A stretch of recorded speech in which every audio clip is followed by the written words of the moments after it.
வணக்கம். தமிழ்நாடு முழுவதும் மட்டுமல்ல, தென் மாநிலங்கள் மட்டுமல்ல, வட மாநிலங்களிலிருந்தும் ஒட்டுமொத்த இந்தியாவிலிருந்தும் வந்து கொண்டிருக்கிறது இந்த நல்ல செய்தி. இந்த செய்தியை நன்றாக உணர்ந்திருப்பது யார் தெரியுமா? தோல்வி பயத்தில் ஒவ்வொரு நாளும் ஏதாவது பொய்யையும் பொருளையும் கிளப்பி மக்களை குழப்பி வாக்கு வாங்க நினைக்கிறாரே பிரதமர் மோடி, அவருக்குத்தான் முதலில் தெரியும். அதனால்தான் இப்போது பயத்தில் தன்னுடைய கூட்டணியாக இருக்கும் ஐடி துறையை விட்டு ஜூன் மாதம் வரைக்கும் காங்கிரஸ் மேல் நடவடிக்கை எடுக்க மாட்டோம் என்று சொல்கிறார்.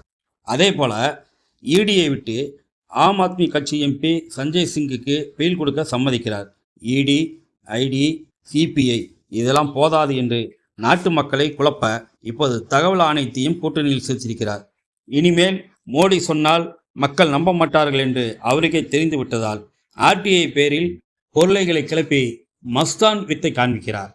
மோடி குழப்பத்தில் இருக்கிறார் என்பது உத்தரப்பிரதேசத்தில் சென்று கச்சத்தீவு பற்றி பேசுவதிலேயே தெரிகிறது.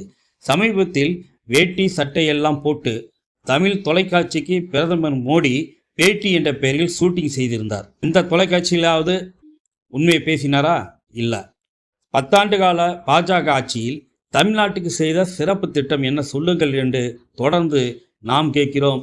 தமிழ்நாடு மக்கள் கேட்டுக்கொண்டிருக்கிறார்கள். அதற்கு பதில் சொல்லவில்லை.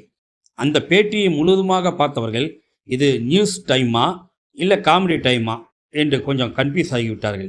ஏனென்றால் அமலாக்கத்துறையின் செயல்பாட்டுக்கும் தனக்கும் எந்த சம்பந்தம் இல்லை என்று ஒரு உருட்டினார் பாருங்க. பேட்டி எடுத்தவங்கள ஆடிப்பிட்டாங்க. அடுத்தடுத்து 2 இயற்கை பேரிடர்களை தமிழ்நாடு சந்தித்தது. 8 மாவட்டங்கள் மோசமாக பாதிக்கப்பட்டது. பாதிப்புகளை சீர் செய்யவும் பாதிக்கப்பட்ட மக்களுக்கு உதவி செய்யவும் 37,000 கோடி ரூபாய் வேண்டும் என்று கேட்டோம். பாதிக்கப்பட்ட மக்களை சந்தித்து பிரதமர் ஆறுதல் சொல்லவில்லை, கேட்ட நிதியும் தரல. ஆனால் என்ன சொன்னார் தெரியுமா? நிதியமைச்சர் நிர்மலா சீதாராமனை அனுப்பி வைத்திருக்கிறேன், அவர் வந்து பார்த்துவிட்டு நிதியை ஒதுக்குவார் என்று பிரதமர் மோடி சொன்னார். இது பத்திரிகையிலும் வெளிவந்திருந்தது. சொன்னபடி நிர்மலா சீதாராமன் மட்டும்தான் வந்தார், நிதி வரவில்லை. நிதி ஒதுக்காமல் என்ன சொன்னார்? சும்மா நீங்கள் கேட்கும் போதெல்லாம் தர முடியாது என்று நக்கலாக பதில் சொன்னார். ஆணவ சிந்தனை கொண்ட அவர் நேற்று ஒரு பேட்டி கொடுத்திருக்கிறார். அதில் 5,000 கோடியை கொடுத்து விட்டோம், அதுக்கு கணக்கு கொடுங்கள் என்று ஏதோ கந்து வட்டிக்காரர் போன்று பேசியிருக்கிறார். பொதுவாக ஏடிபி, கேஎஃப்டபிள்யூ மாதிரியான வெளிநாட்டு நிதி அமைப்புகளில் தமிழ்நாடு அரசு மட்டுமல்ல, மற்ற மாநிலங்கள் கடன் வாங்கினால் அந்த பணம் முதலில் ஒன்றிய அரசின் கணக்குக்கு வந்துதான் மாநில அரசுக்கு டிரான்ஸ்ஃபர் ஆகும். அப்படி மாநில அரசு வாங்கிய கடன் எப்படி ஒன்றிய அரசின் நிதியாகும்? அப்படி வந்த பணத்தை ஒன்றிய அரசு கொடுத்ததாக சொல்வது எப்படி நியாயம்? பொய் சொன்னாலும் பொருந்த சொல்லுங்கள். அம்மையார் நிர்மலா சீதாராமன் அவர்களே, ஊரை ஏமாற்ற திருக்குறள் சொல்லாதீர்கள். உளமாற ஒரு திருக்குறளை படியுங்கள். தன் நெஞ்சறிவது பொய்யற்க, பொய்த்த பின் தன் நெஞ்சை தன்னை சுடும். இதுக்குமே நிதி கொடுக்காமல் பிரதமர் மோடி மாதிரியே நிர்மலா சீதாராமன் வாயால் வடை சுடுகிறார். மாண்புமிகு சீதாராமன் அவர்களே, ஓட்டு கணக்கு போட்டு பொய்களை அள்ளி வீசினால் மக்கள் ஏமாந்து விடுவார்கள் என்று மனக்கணக்கு போடாதீர்கள். நாள் கணக்கில் தான் உங்கள் ஆட்சி இருக்கிறது, மோடி ஆட்சி இருக்கிறது, பிஜேபி ஆட்சியும் இருக்கு. 3 ஒன்று தான்.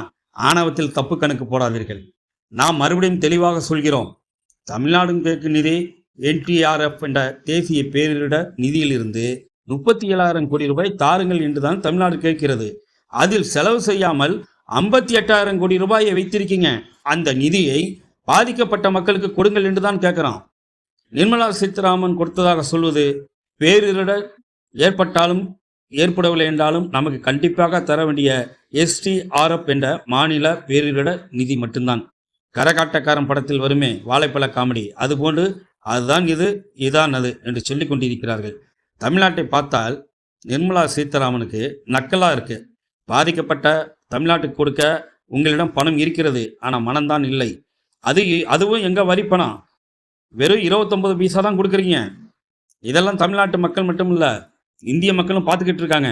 இந்த தேர்தலை பொறுத்த வரைக்கும் சர்வாதிகாரத்துக்கும் ஜனநாயகத்துக்கும் நடக்கும் தேர்தல், மதவாதத்துக்கும் மத சார்பிற்கும் நடக்கும் தேர்தல், பாஜக இழைக்கும் சமூக அநீதிக்கும் சமூக நீதிக்கும் நடக்கும் தேர்தல், பாஜக தலைமையிலான சந்தர்ப்பவாத கட்சிகளை அகற்றி நல்லாட்சியை அமைக்குள்ள தேர்தல், பாஜக ஆண்டது போதும் மக்கள் மாண்டது போதும் என்று இந்திய நாட்டில் இருக்கும் ஒவ்வொரு குடிமகனும் தயாராகிவிட்டார்கள்.